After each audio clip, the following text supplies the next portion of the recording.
bum. This is a carbon monoxide detector. This one is made by DSC, one of the leading manufacturers of security products. And this one here has reached the end of its life.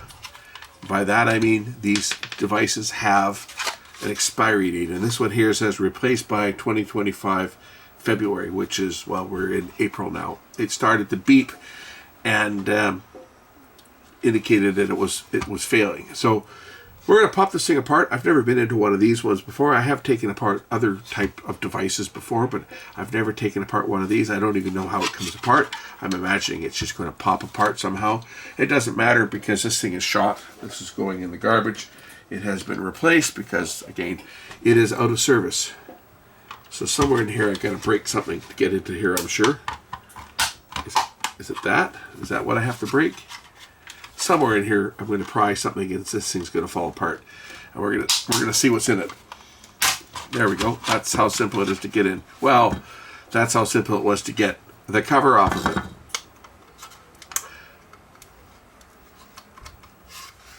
We still have to get into the rest of the unit itself.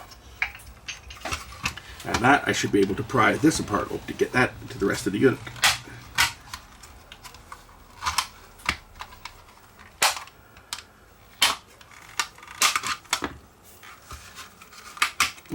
We'll see what's inside these units. Okay, so, oh, interesting. Okay, what the heck is this?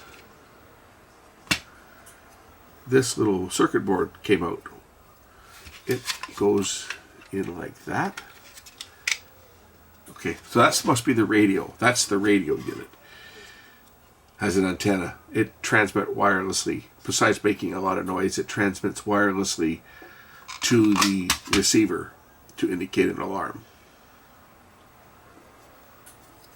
That's not going to be where the problem is. The problem is going to be in here. So let's pop out the circuit board now. This is normally powered by a lithium battery. I'll just pry it off of here. There, that's how we get things apart. We'll just pry it till parts fall off. Because, as I say, this one is end of life.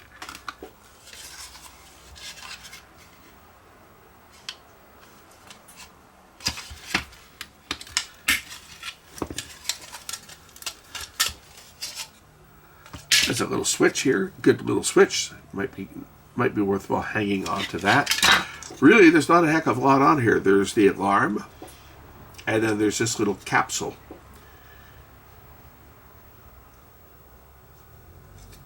And it says, caution, contains acid, non-spillable.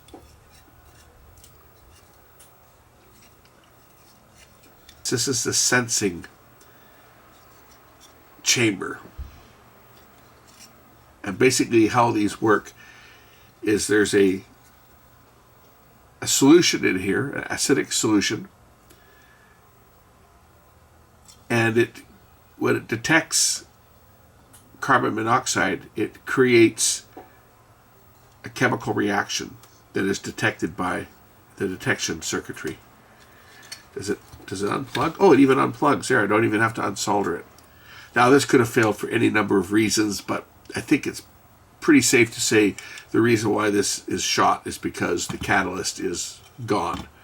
These have an expiry date on them.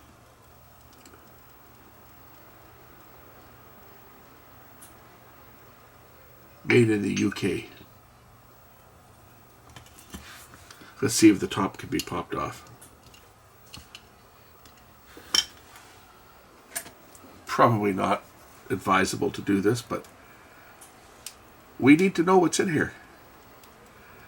So we're going to take the top off of this thing, and we're going to be very careful not to get anything in here on my fingers or anything and spill it onto anything.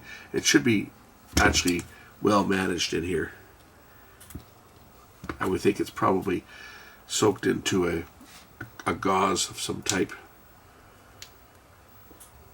There are different designs. Some of them are photoelectric, so the presence of CO will cause the color to change of the sampling material, and a light is passed through it and measured. Others, such as this, are electrochemical. They use an electrolytic, and it changes with the presence of the gas that's being detected, which is then detected by resistance changes on the sensing element, the sensing wire, and the circuitry will trigger once it passes a threshold of where it is calibrated. We can see what's inside. And there it is.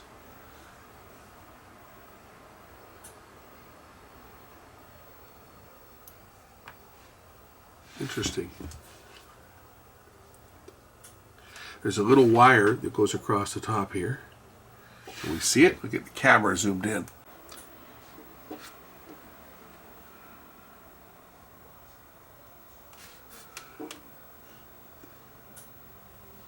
So how these units operate, from what I understand, is there's a hole in the top that takes a sample of the air.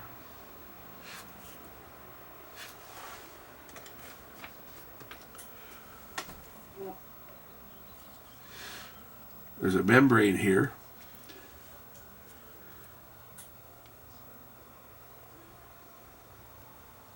Feels almost like a rubber, but obviously there's a filter there.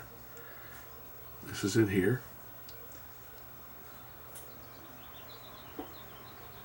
And there's this cap that goes on it.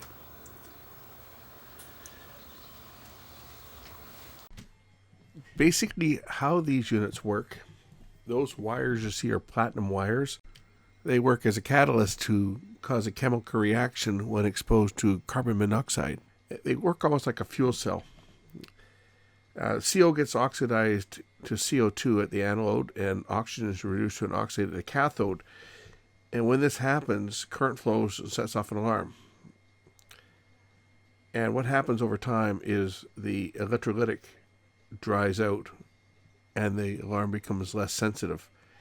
And once it passes the threshold where it can no longer reliably detect, the circuitry is designed to give you a signal by beeping that it's reached the end of its life.